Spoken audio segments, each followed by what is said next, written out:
కృష్ణదేవరాయలు కోపంగా నడుస్తూ ఉంటారు.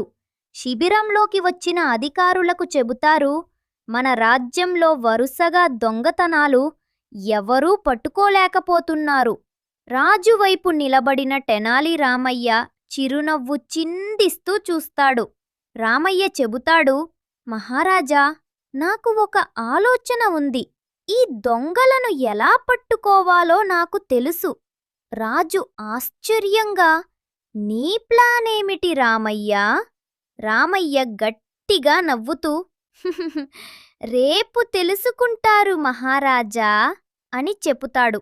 మరుసటి రోజు తెనాలి ఇంటి ముందు పెద్ద బండిని పెట్టి అందులో ఏదో బంగారం దాచినట్లు నటిస్తాడు. చుట్టుపక్కల గ్రామస్తులకు గట్టిగా చెబుతాడు, ఈ బండిలో రాజుగారికి సంబంధించిన బంగారం ఉంది.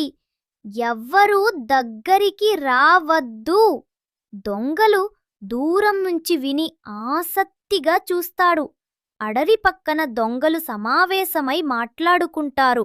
తెనాలి దగ్గర బంగారముంది. ఈ రాత్రే దొంగిలిద్దాం. కాని వారికి తెలియదు, తెనాలి దాగి చాటుగా వింటున్నాడు అని. అర్ధరాత్రి దొంగలు ఇంటికి వచ్చి బండిని తెరుస్తారు.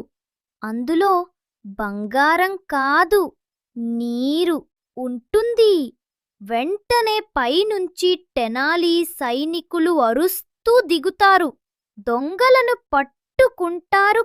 ఫుల్గా నవ్వుతూ, రామయ్య, నీ జ్ఞానం రాజ్యంలో బంగారం కన్నా మిన్న.